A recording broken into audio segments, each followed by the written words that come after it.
નમસ્કાર, YNN ન્યૂઝમાં આપનું સ્વાગત છે। સમાચારમાં વાત કરીએ તો વડોદરા જિલ્લામાં ભગવાન બિરસા મુંડાની 150મી જન્મ જયંતિની ઉજવણી ધામધૂમથી થવાની છે। જિલ્લા કલેક્ટર અનિલ ધામેલિયાએ પત્રકાર પરિષદ યોજી આગામી કાર્યક્રમોની વિગતે માહિતી આપી હતી। ગુજરાત સરકાર દ્વારા 7 થી 13 નવેમ્બર સુધી આદિવાસી જનજાતીય ગૌરવ સપ્તાહ ઉજવાઈ રહ્યો છે, જેમાં અનેક સાંસ્કૃતિક અને સામાજિક કાર્યક્રમોનો સમાવેશ છે। ભગવાન બિરસા મુંડાની 150મી જન્મ જયંતિ નિમિત્તે ગુજરાત સરકાર દ્વારા રાજ્યભરમાં આદિવાસી જનજાતીય ગૌરવ સપ્તાહ ઉજવાઈ રહ્યો છે। વડોદરા જિલ્લા કલેક્ટર અનિલ ધામેલિયાએ પત્રકાર પરિષદ યોજી ઉજવણી અંગે માહિતી આપી હતી। કાર્યક્રમોનો ઉદ્દેશ્ય રાષ્ટ્ર નિર્માણમાં આદિવાસી સમાજના યોગદાનને જન સુધી પહોંચાડવાનો છે। આ અવસરે વિવિધ સાંસ્કૃતિક કાર્યક્રમો, નાટક, સભાઓ, સંવાદ અને વક્તૃત્વ સ્પર્ધાનું આયોજન કરાશે। વર્ષ 2021માં વડાપ્રધાન નરેન્દ્ર મોદીની પ્રેરણાથી ભગવાન બિરસા મુંડાના જન્મદિવસને જનજાતીય ગૌરવ દિવસ તરીકે ઉજવવાનો નિર્ણય કરાયો હતો। જિલ્લા સ્તરે મુખ્ય કાર્યક્રમ વડોદરા જિલ્લાના ડભોઈના મેનપુરા ગામ ખાતે 14 નવેમ્બરે યોજાશે। વહેલી સવારથી સેવા સેતુ કાર્યક્રમો સાથે સાંજે 4 વાગે મુખ્ય સમારોહ યોજાશે, જેમાં રાજકીય અગ્રણીઓ અને મહાનુભાવો ઉપસ્થિત રહેશે। કાર્યક્રમ અંતર્ગત મેડિકલ કેમ્પ સહિત અનેક સેવાકીય પ્રવૃત્તિઓનું આયોજન પણ કરાયું છે।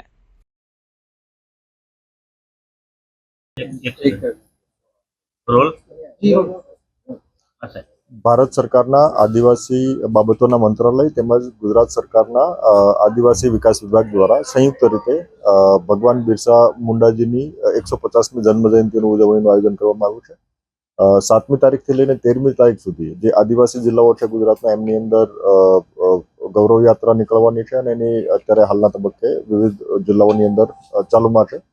આપણે જિલ્લાની અંદર પણ આપણે અને વિશેષ કરીને આ જે ભગવાન બિરસા મુંડાજીની જન્મજયંતિ છે એમની ઉજવણી આપણે પ્રથમ વખત બિન આદિવાસી જિલ્લાઓની અંદર પણ કરવા જઈ રહ્યા છીએ। ત્યારે આમની અંદર આપણે ડભોઈ તાલુકાના મેનપુરા ગામે ઉજવણી કરવાની આયોજન કરેલું છે। આ કાર્યક્રમની અંદર મોટી સંખ્યામાં લોકો ભાગીદાર થશે। ખાસ કરીને ભગવાન બિરસા મુંડાજીની જન્મજયંતિ નિમિત્તે એમના વિવિધ વિચારો, એમના વિવિધ રાષ્ટ્રપ્રેમને વિવિધ એમનું જે કન્ટ્રીબ્યુશન છે એમની ગાથાઓ ગવાશે।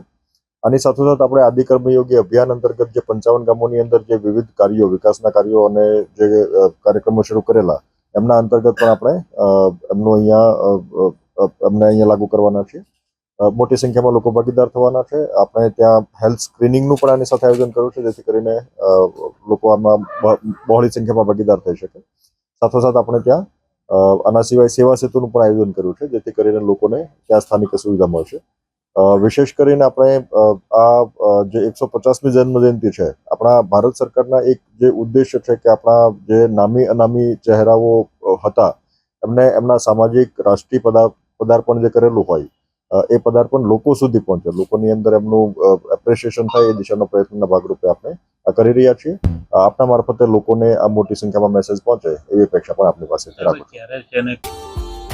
Subscribe now and press the bell icon. Never miss an update.